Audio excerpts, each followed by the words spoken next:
একটি হিসাব দিয়ে শুরু করি। ঢাকায় একজন সাধারণ মানুষ প্রতিদিন যানজটে বসে থাকেন গড়ে 3 থেকে 4 ঘন্টা।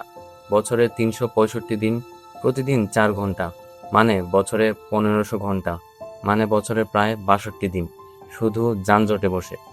আপনার জীবনের 2 মাস প্রতি বছর শুধু রাস্তায় বসে কিছু না করে, শুধু অপেক্ষা করে। এটা কি স্বাভাবিক? না। এটা কি মেনে নেওয়া উচিত? না। তাহলে কেন এই অবস্থা? আজ সেটাই জানবো।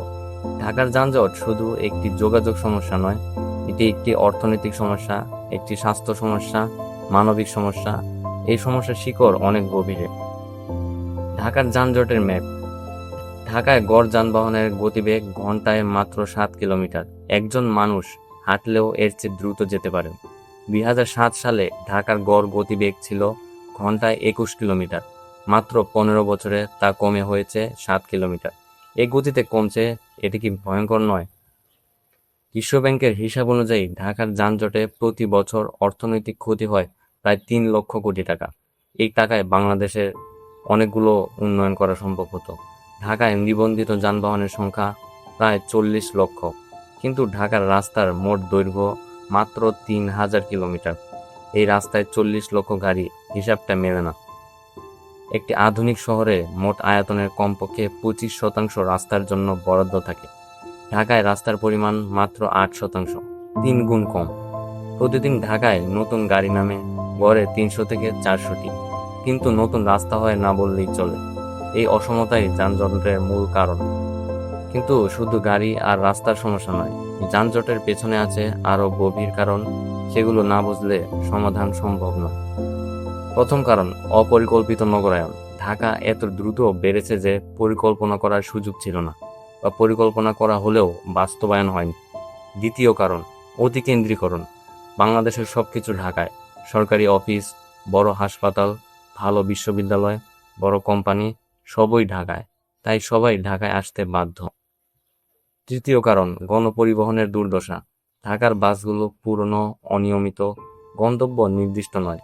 তাই মানুষ বাধ্য হয়ে ব্যক্তিগত গাড়ি বা রিকশায় চলে, আর রাস্তায় গাড়ির সংখ্যা বাড়ে। চতুর্থ কারণ, ফুটপাত দখল। ঢাকার ফুটপাত দখল করে রেখেছে হকার, দোকান, নির্মাণ সামগ্রী। ফুটপাত না থাকলে পথচারী রাস্তায় হাঁটেন। রাস্তায় পথচারী মানে আরো যানজট। পঞ্চম কারণ, ট্রাফিক অব্যবস্থাপনার দুর্বলতা। ট্রাফিক সিগন্যাল ঠিকমতো কাজ করে না। ট্রাফিক পুলিশ সংখ্যায় অপ্রতুল। আইন মানার সংস্কৃতি নেই। ভুল লেনে গাড়ি চলে। রাস্তায় পার্কিং হয়। সব মিলিয়ে বিশৃঙ্খলা। ষষ্ঠ কারণ, ঘোরাঘুরি। ঢাকার রাস্তা সারা বছর খোঁড়া হয়। কখনো গ্যাস লাইন, কখনো পানির পাইপ, কখনো বিদ্যুতের তার। এক বিভাগ মেরামত করে আরেক বিভাগ আবার করে। সমন্বয় নেই। সপ্তম কারণ, ভিআইপি মুভমেন্ট। ঢাকায় প্রতিদিন কয়েকবার ভিআইপি কনভেনশনের জন্য রাস্তা বন্ধ হয়। এই একটি কনভয়ের কারণে হাজারো সাধারণ মানুষ আটকে পড়েন ঘন্টার পর ঘন্টা। সকাল 8টায় বের হন, অফিসে পৌঁছান বেলা 11টায়। অফিস শেষে বের হন সন্ধ্যা 6টায়, বাড়ি পৌঁছান রাত 10টায়। এটাই ঢাকার লক্ষ লক্ষ মানুষের প্রতিদিনের জীবন। এই মানুষটি পরিবারের সাথে সময় কাটানোর সুযোগ নেই, সন্তানকে পড়ানোর সময় নেই, নিজের শখ পূরণের সময় নেই। এটি শুধু অফিস আর যানজট। এটা কি জীবন? যানজটের স্বাস্থ্য ক্ষতি বিশাল। গাড়ির ধোঁয়ায় ঢাকার বায়ু দূষণ বিশ্বের মধ্যে সর্বোচ্চের একটি। এই দূষিত বাতাসে শ্বাস নিলে ফুসফুসে ক্যান্সার সহ নানা রোগের ঝুঁকি বাড়ে। মানসিক স্বাস্থ্যেও প্রভাব পড়ছে। গবেষণা বলছে দীর্ঘ যানজট থাকলে মানসিক চাপ বাড়ে, মেজাজ খারাপ থাকে, কর্মক্ষমতা কমে, সম্পর্ক ক্ষতিগ্রস্ত হয়। শিশুদের উপরেও প্রভাব পড়ছে। স্কুলে যেতে ঘন্টার পর ঘন্টা লাগে, পথে ক্লান্ত হয়ে পড়ে, ক্লাসে মনোযোগ দিতে পারে না। একটি শিশু শৈশব যানজটেই কাটছে। অ্যাম্বুলেন্স আটকে যায় যানজটে, রোগী মারা যায় হাসপাতালে পৌঁছানোর আগে। এই মৃত্যুগুলো কোনো পরিসংখ্যানে নেই, কিন্তু ঘটছে প্রতিদিন। ব্যবসায়িক ক্ষতিও বিশাল। পণ্য সরবরাহে দেরি হয়, উৎপাদন ব্যাহত হয়, বিদেশি বিনিয়োগকারীরা ঢাকায় আসতে দ্বিধা করেন। কারণ একটাই, যানজট। বাস র্যাপিড ট্রানজিট বা বিআরটি। ঢাকায় বিআরটি চালু করার পরিকল্পনা আছে, নির্দিষ্ট লেনে দ্রুতগতির বাস, কিন্তু এই প্রকল্পের বাস্তবায়ন এখনো ধীর। ফ্লাইওভার তৈরি হচ্ছে, সড়ক প্রশস্ত করা হচ্ছে, কিন্তু গবেষণা বলছে রাস্তা বাড়লেই শুধু যানজট কমে না, বরং নতুন রাস্তা নতুন গাড়ি টেনে আনে। এ থেকে বলে induced demand. Work from home. কোভিডের সময় দেখা গেছে যখন মানুষ বাড়ি থেকে কাজ করেন, ঢাকার যানজট অনেক কমে যায়। কিন্তু এই সংস্কৃতি এখনো ব্যাপকভাবে গড়ে ওঠেনি। অ্যাপ ভিত্তিক যানবাহন সেবা, আঠার উবাও কিছুটা সাহায্য করছে, কিন্তু এগুলো যানজটের সমাধান নয়। পরিবর্তনের পথ। পৃথিবীর অনেক শহর একসময় ঢাকার মতোই ছিল। সিঙ্গাপুর, সিউল, কুয়ালালামপুর তারা কিভাবে বদলেছে। প্রথম সমাধান, গণপরিবহন বিপ্লব। আমাদের মেট্রো রেল চাই, বিআরটি চাই, আধুনিক বাস সার্ভিস চাই। মানুষ যদি সুবিধাজনক গণপরিবহন পান, নিজে থেকেই ব্যক্তিগত গাড়ি ছাড়বেন।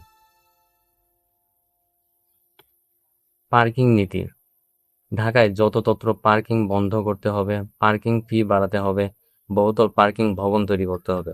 রাস্তায় পার্কিং না থাকলে রাস্তা চওড়া হবে।